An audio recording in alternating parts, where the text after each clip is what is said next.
미국이 큰 충격에 빠졌습니다. 미국 전역이 관세 폭탄으로 몸살을 앓던 그때 오직 한 가지 제품만은 오히려 날개 돋친 듯 팔려나갔습니다. 바로 한국 라면입니다. 수입품 가격이 치솟고 마트 진열대가 텅 비어가던 그 시기, 한인마트 사장 스티브 박은 상상도 못한 광경을 마주하게 되는데요. 단순한 식품 하나가 어떻게 미국 사람들의 삶과 생각을 바꿔놓았을까요? 그리고 그 속엔 어떤 숨겨진 사연이 있었던 걸까요? 지금부터 관세대란 한복판에서 벌어진 한국 라면 품절 사태의 진짜 이야기를 시작합니다. 잠깐 영상 시청 전 구독과 좋아요는 영상을 만드는데 큰 힘이 됩니다. 그럼 영상 시작하겠습니다. LA 한인타운에서 마트 문을 열고 들어서는 건 12년째 같은 풍경입니다. 식품 유통업으로 시작한 내 작은 가게는 이젠 동네에서 꽤 알려진 곳이 됐죠. 그날도 평소와 다름없이 거래처 전화 받고 재고 확인하고 직원 일정 짜는 일로 하루를 시작했어요. 박 사장님, 이거 보셨어요? 카운터에서 일하는 민지가 핸드폰을 들이밀었어요. 화면을 보는 순간 가슴이 철렁 내려앉더군요. 미국 동아시아 수입품의 고율 관세 부과 결정. 최대 45% 인상. 머리가 하얘졌습니다. 우리 마트는 한국, 일본, 중국 식품이 주력이라 매출의 70% 이상이 수입품이에요.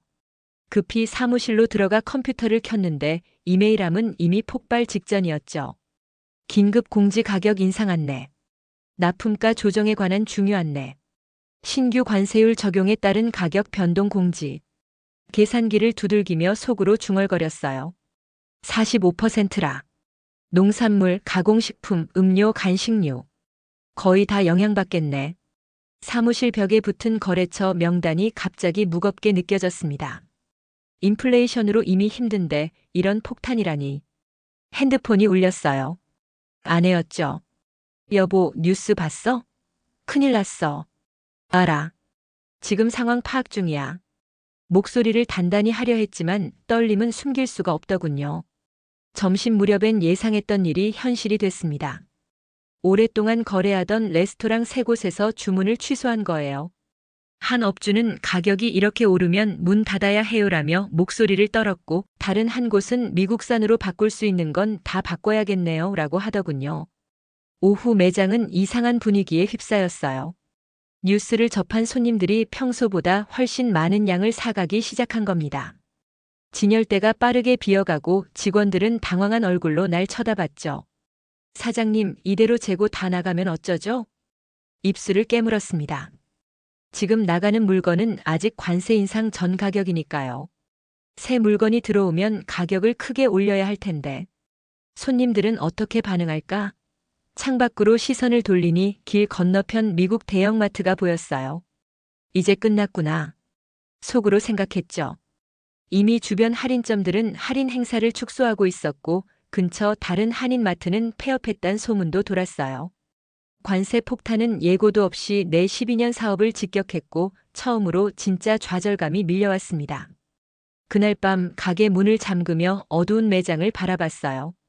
이제 어떻게 해야 하나. 다음 날 아침 평소보다 일찍 가게에 도착했습니다. 새벽부터 머릿속은 온통 대책 회의 중이었죠. 문을 열고 들어서니 진열대는 어제보다 더 비어 있었어요. 수입품 코너는 마치 태풍이 휩쓸고 간 것 같았습니다. 민지가 재고 파악을 하고 있더군요. 사장님, 어제 반품 요청이 많았던데 어떻게 할까요? 일단 받아주자. 장사 오래 해야 할 사람들이니까. 겨우 대답했지만 속은 타들어갔어요. 이렇게 지속되면 한 달도 못 버틸 텐데. 그때 창고에서 일하는 마이클이 급하게 나왔습니다. 보스, 이상한 일이 벌어지고 있어요. 라면 섹션만 완전히 비었습니다. 뭐라고? 믿기지 않아 직접 매장으로 나갔죠. 진열대를 둘러보니 정말 이상했어요. 김치, 고추장, 간장 같은 한국 식품도 많이 팔렸지만 유독 라면 코너만 텅 비어 있었습니다. 오늘 아침에도 문 열자마자 라면부터 찾는 손님이 계속 왔어요. 특히 신라면, 진라면 같은 매운맛은 다 동났죠. 민지가 말했어요. 하필 라면이 왜? 의아해하던 찰나 한 젊은 미국인 손님이 들어왔습니다. 저기요, 인스타에서 본 그 한국 라면 있나요?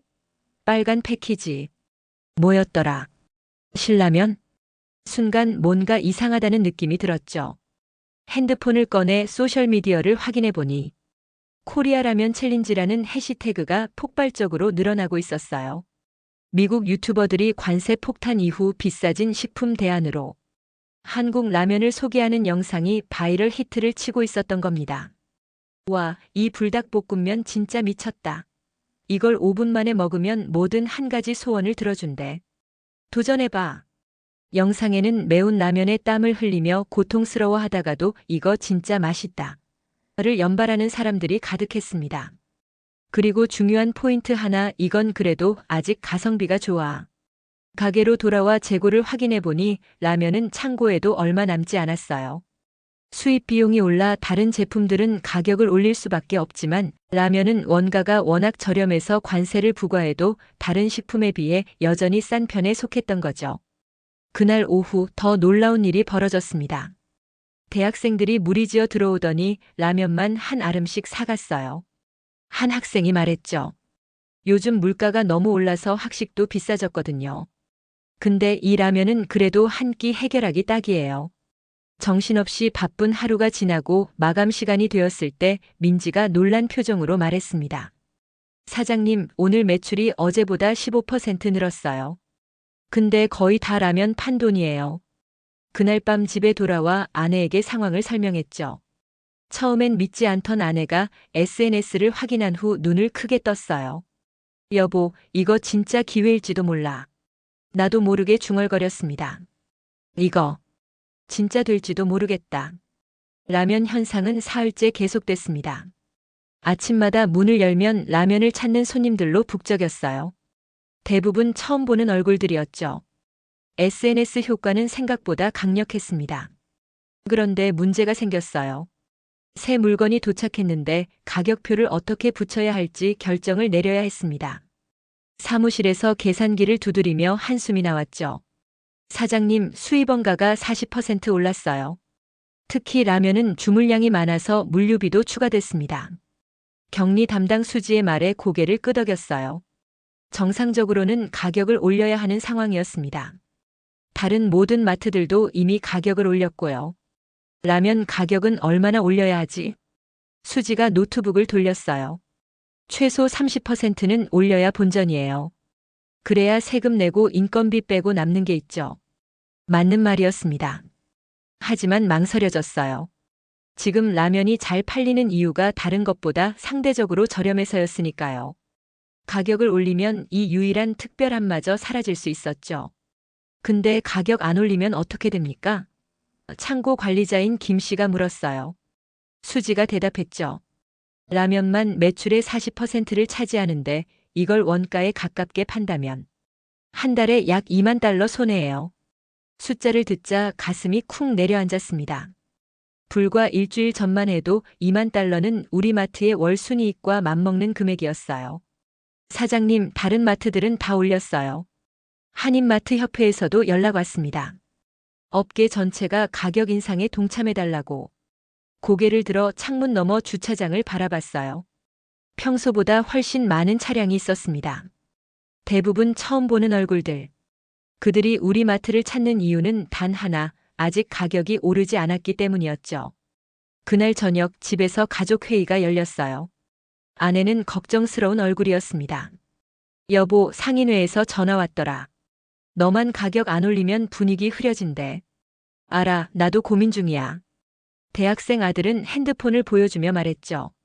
아빠, 근데 SNS에서 우리 가게 라면 이야기가 계속 늘고 있어요. 아직 안 올랐다 해시태그도 생겼어요. 큰딸이 걱정스럽게 물었습니다. 적자 나면 어쩌려고 그래? 가게 접어야 할 수도 있잖아. 맞는 말이었어요. 가족의 생계가 달린 문제였습니다. 그런데 왜 망설이는 걸까요? 평소 같았으면 당연히 가격을 올렸을 텐데. 식탁에 고요함이 내려앉았어요. 모두의 시선이 저를 향했죠. 어떤 결정을 내려야 할까? 아내가 조용히 말했습니다. 당신이 결정해. 우린 지지할게. 머릿속에서는 계속 계산기가 돌아갔어요. 한 달에 2만 달러. 세 달이면 6만 달러. 이런 손해를 감당할 순 없었죠.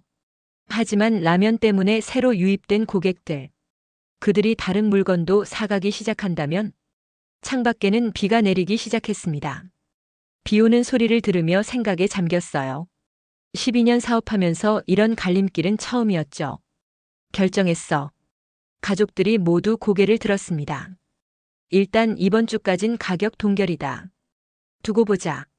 아내의 눈에 걱정이 어렸지만 이내 작게 고개를 끄덕였어요. 그날 밤 천장을 바라보며 생각했습니다. 내가 제대로 하고 있는 걸까?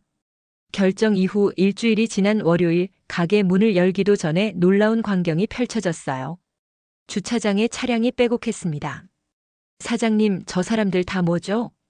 민지가 놀란 눈으로 물었어요. 문을 열자마자 사람들이 물밀듯 들어왔죠. 한 백인 여성이 반가운 얼굴로 다가왔습니다. 당신이 그 유명한 라면집 주인이군요. SNS에서 봤어요. 핸드폰을 보니 인스타그램에 우리 가게 사진이 퍼져 있었어요. 라면 가격 동결 유일한 양심마트 같은 해시태그와 함께요. 주말 동안 입소문이 폭발했어요. 한 인플루언서가 경제 위기에 희망을 주는 곳이라고 올렸거든요. 진열대 앞에서 한 노인이 떨리는 손으로 라면을 집었습니다. 아저씨, 몇 개 필요하세요? 제가 들어드릴게요. 노인의 눈이 촉촉해졌죠. 고맙소. 요즘 물가가 너무 올라서. 김 씨가 소리쳤어요. 사장님, 라면 재고가 바닥났습니다. 급히 공급업체에 전화했죠. 추가 주문 가능한가요? 다른 곳들은 주물량 줄이던데 늘리시겠다고요? 원가 많이 올랐는데. 네, 늘리겠습니다. 빨리 보내주세요. 수지가 계산서를 들고 왔어요. 사장님, 매출은 늘었지만 순이익은. 알아. 지금은 그게 중요한 게 아니야. 그때 한 청년이 다가왔습니다. LA 푸드 채널 마이크입니다. 인터뷰 가능할까요? 왜 가격을 안 올리는지 궁금해서요. 카메라 앞에서 질문이 시작됐어요. 모든 마트가 가격을 올릴 때 왜 동결을 선택하셨나요? 망설였습니다. 솔직히 말해야 할까? 이대로면 곧 적자라는 사실을. 사실, 우리도 버티기 쉽진 않아요. 하지만 지금은 우리만 어려운 게 아니잖아요. 모두가 힘든 시기에 누군가는 버텨야죠. 가게 안에 잠시 침묵이 흘렀어요. 그리고 누군가 조용히 박수를 쳤습니다. 그 인터뷰는 저녁 뉴스에 나갔어요. 관세 폭탄 속 가격 동결을 선택한 한인마트라는 제목으로요. 집에 돌아오니 아들이 물었죠. 아빠, 왜 진짜 이유는 말 안 했어? 처음엔 그냥 우연이었잖아. 아들의 눈을 바라봤어요. 처음엔 그랬지. 근데 지금은 뭔가 더 중요한 게 있는 것 같아. 그날 밤 SNS는 우리 가게 이야기로 넘쳐났습니다. 파크스 마컨 라면이 안 오르면 난 여기만 갑니다. 인터뷰 방송 다음 날 아침부터 전화가 울렸어요. 모르는 번호였습니다. 박 씨죠? 바이 아메리칸 단체 회장입니다. 당신이 미국 경제를 위협하고 있어요. 얼어붙은 기분이었죠. 뭐라고요? 한국 제품만 싸게 팔아서 미국 기업들 망하게 하는 거예요. 즉시 가격 올리든지 아니면 불매운동 시작합니다. 전화를 끊고 사무실을 나오는데 민지가 창밖을 가리켰어요. 사장님, 저기 좀 보세요. 가게 앞에 플래카드를 든 사람들이 모여 있었습니다. 미국 일자리를 구하라, 공정한 가격 책정 같은 문구였어요. 어제까진 영웅이더니 오늘은 악당이네요. 김 씨가 쓴웃음을 지었죠. 마음이 복잡했습니다.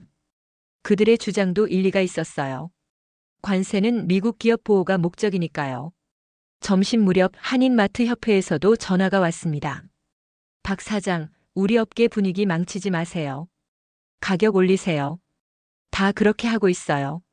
하지만 손님은 또 올 거예요. 당신 혼자 튀면 우리 모두 어려워져요. 마음이 흔들렸어요. 시위대는 점점 늘어났고 SNS에서는 논쟁이 일었습니다. 내셔널마트는 미국 생산품 라면으로 대체했대. 근데 맛이 별로래. 아니, 왜 한국 제품만 특별 취급해? 차별하냐? 하루 종일 전화가 끊이지 않았어요. 지지하는 사람들, 항의하는 사람들, 인터뷰 요청하는 언론들.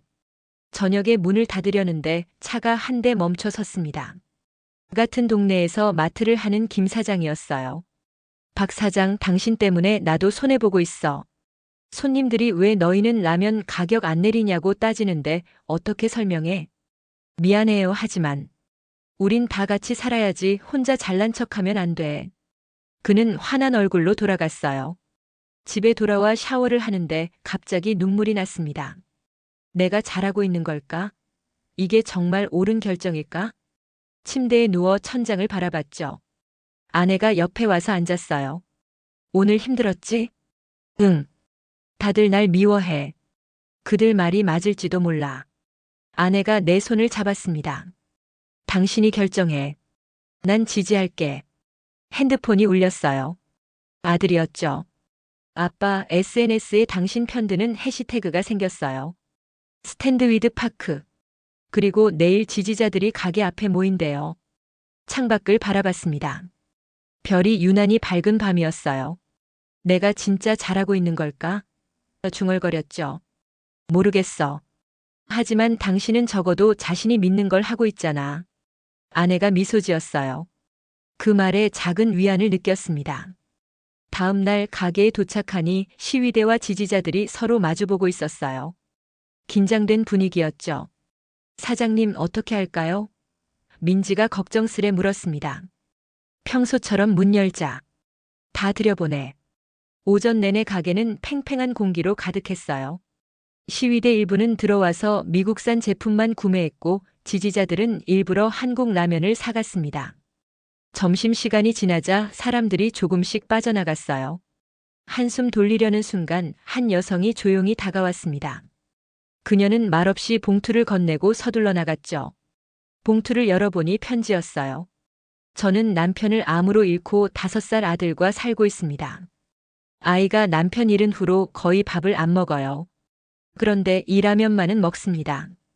관세 때문에 다른 곳은 가격이 너무 올라서 살 수 없었어요. 당신 덕분에 아들이 하루 한 끼라도 제대로 먹습니다. 고맙습니다. 편지를 내려놓는데 목이 메었어요. 창고에서 일하던 마이클이 다가왔죠. 보스, 뭔가 문제 있어요? 아니. 말을 고르려 했지만 쉽지 않았습니다. 오후가 되자 또 다른 손님이 찾아왔어요. 머리가 없는 청년이었죠. 저, 인사드리고 싶어서 왔어요. 민지가 속삭였습니다. 저분 매일 라면 사가는 단골이에요. 무슨 일 있으세요? 물었어요. 청년이 미소 지었죠. 항암 치료 중이에요. 입맛이 없어서 거의 못 먹었는데 이거만은 먹을 수 있어요. 눈물을 참으며 말을 이었습니다. 의사가 그러는데 뭐라도 먹어야 치료가 된대요. 살고 싶거든요. 어떤 말도 나오지 않았어요. 그저 그의 어깨를 가볍게 쥐었죠. 계속 버텨주세요. 당신 같은 분이 필요해요. 청년이 떠난 후 가게는 이상하게 조용해졌습니다. 마치 모두가 무언가를 생각하는 것 같았어요. 그날 저녁 집에 돌아와 가족들과 식탁에 앉았습니다. 아무도 먼저 말을 꺼내지 않았어요. 아내가 밥을 차려주었죠. 갑자기 그 편지와 청년의 얼굴이 떠올랐어요. 밥을 한 숟가락 떠서 입에 넣었습니다. 평소와 같은 맛이었지만 오늘따라 특별하게 느껴졌어요. 아빠 결정했어? 딸이 물었습니다. 고개를 끄덕였죠. 버텨보자. 할 수 있을 때까지는. 그날 밤 소셜미디어를 보니 라면 덕분에 해시태그가 생겨났어요. 사람들이 자신의 사연을 올리기 시작한 거죠. 라면 덕분에 학비 모을 수 있어요. 라면 덕분에 아픈 엄마 약간 마련했어요. 창밖을 바라보며 생각했습니다. 이건 더 이상 단순한 비즈니스가 아니었어요. 다음 날 가게에 들어서는데 진열대 앞에 사람들이 몰려 있었어요. 처음엔 또 무슨 일이 생겼나 싶었죠. 사장님, 이것 좀 보세요. 민지가 흥분된 목소리로 불렀습니다. 가까이 가보니 라면 진열대 옆에 상자들이 쌓여 있었어요. 각 상자에는 메모가 붙어 있었죠. 누구 주신 거예요? 물었어요. 손님들이요. 아침부터 라면 사고 추가로 한 박스씩 더 사서 필요한 사람 가져가세요라고 놓고 가셨대요. 메모를 읽어보니 다양한 내용이 있었습니다. 저도 한때 어려웠습니다. 누군가 도와주세요. 이 라면이 당신에게 힘이 되길. 함께 이겨냅시다. 믿기지 않았어요. 손님들이 자발적으로 기부를 시작한 겁니다. 정오쯤 대학생 무리가 들어왔어요. 그중 한 명이 다가왔죠. 저희가 SNS에서 라면 덕분에 캠페인 보고 모금했어요. 이걸로 라면 사서 어려운 분들께 나눠주세요. 그들은 $100를 건네고 떠났습니다. 순간 머릿속에 아이디어가 떠올랐어요. 민지, 저 진열대 하나 비우자. 나눔 코너로 만들자. 시간이 지날수록 놀라운 일이 벌어졌습니다. 사람들이 라면을 사고 일부는 나눔 코너에 두고 갔어요. 필요한 사람들은 조용히 가져갔죠. 아무도 강요하지 않았는데 자연스럽게 순환이 일어났습니다. 사장님, 저기 보세요. 김 씨가 창밖을 가리켰어요. 얼마 전까지 시위하던 중년 남성이 가게로 들어오고 있었습니다. 그는 라면 몇 개를 집더니 계산대로 왔어요. 당신에게 사과하러 왔소. 놀란 표정으로 바라봤죠. 처음엔 분노했었소. 왜 미국 제품은 안 팔고 한국 것만 특별 취급하나 싶었거든. 근데 어제 SNS에서 사람들 이야기를 봤소. 그는 라면 한 박스를 더 집어들었어요. 이건 나눔용으로 놓고 가겠소. 당신 덕분에 내 시선이 바뀌었소. 처음엔 분노였는데 지금은 존경이요. 그날 오후 지역 신문사와 방송국에서 취재 요청이 왔습니다. 나눔 코너가 화제가 된 거죠. 저녁 가게가 식품점을 넘어 커뮤니티 중심이 되어가는 걸 느꼈어요. 사람들은 물건만 사러 오는 게 아니라 서로 이야기하고 도움을 주고받았습니다. 집에 돌아와 아내에게 말했어요. 이제 뭔가 달라졌어. 이건 그냥 장사가 아니야. 아내가 웃으며 대답했죠. 그래, 당신은 이제 라면 파는 사람이 아니라 희망을 파는 사람이 됐네. 창밖을 바라봤어요. 별이 반짝이는 하늘이 유난히 밝아 보였습니다. 한 달이 지났습니다. 매일 아침 가게에 도착하면 문 앞에 사람들이 기다리고 있었어요. 우리 마트는 이제 그 라면집이라 불리게 됐죠. 아침 뉴스를 틀었는데 익숙한 화면이 나왔습니다. 관세로 멈춘 미국 유통, 단 하나의 예외. 한국 라면으로 시작된 기적. 리포터는 우리 가게 앞에 서서 보도했어요. 이곳에서 시작된 라면 나눔 운동이 이제 LA 전역으로 확산되고 있습니다. 놀라운 일이 벌어지고 있었죠. 교회에서 라면으로 무료 급식을 시작했고 학교 급식소에서도 한국 라면 요청이 쇄도했어요. 심지어 몇몇 미국 마트들도 나눔 코너를 만들기 시작했습니다. 사장님 전화예요. MBC에서요. 민지가 수화기를 건넸어요. 박씨님, 전국 방송에 출연해 주실 수 있을까요? 이 운동이 시카고, 뉴욕까지 퍼지고 있어요. 믿기지 않았습니다. 그저 살아남기 위한 결정이었는데. 주말 지역 문화 행사에 초대받았어요. 우리 가족이 한국 라면 체험 부스를 운영하게 됐죠. 아들은 신라면 챌린지를, 딸은 라면 레시피 시연을 담당했습니다. 행사장은 다양한 인종의 사람들로 가득했어요. 아내가 속삭였죠. 여보, 저기 봐. 시위하던 그 단체 회장이야. 그는 우리 부스로 걸어왔습니다. 살짝 긴장했어요. 박 씨, 솔직히 말하죠. 난 여전히 미국 제품이 최고라고 생각해요. 잠시 침묵이 흘렀죠. 하지만 당신이 보여준 건 제품이 아니라 사람들의 마음이었어요. 그건 국적이 없죠. 그는 손을 내밀었고 우리는 악수했습니다. 행사가 끝나갈 무렵 주최 측에서 마이크를 건네줬어요. 한 말씀 부탁드립니다. 순간 머릿속이 하얘졌지만 지난 한 달을 생각하며 말을 이었습니다. 우린 사실 라면을 판 게 아니었습니다. 위기 속에서 누군가가 버틸 수 있는 시간을 판 거죠. 사람들이 조용히 귀를 기울였어요. 그리고 그 작고 따뜻한 시간이 지금 이 마을을 지키고 있습니다. 박수 소리가 퍼졌어요. 무대에서 내려와 가족에게 돌아갔죠. 딸이 물었습니다. 아빠, 결국 손해봤어? 실은 라면 판매량이 급증해 다른 물품의 손실을 상쇄했어요. 완전히 적자는 아니었지만 그건 중요하지 않았습니다. 아니, 손해 아닌 것 같아. 우리가 얻은 게 더 크니까. 하늘을 올려다봤어요. LA의 하늘은 언제나처럼 맑았습니다. 그러나 무언가 달라진 것 같았죠. 어쩌면 하늘이 아니라 그 하늘을 바라보는 내 마음이 변한 건지도 모릅니다. 오늘 영상은 여기까지입니다. 여러분의 구독과 좋아요는 영상 제작에 큰 힘이 됩니다.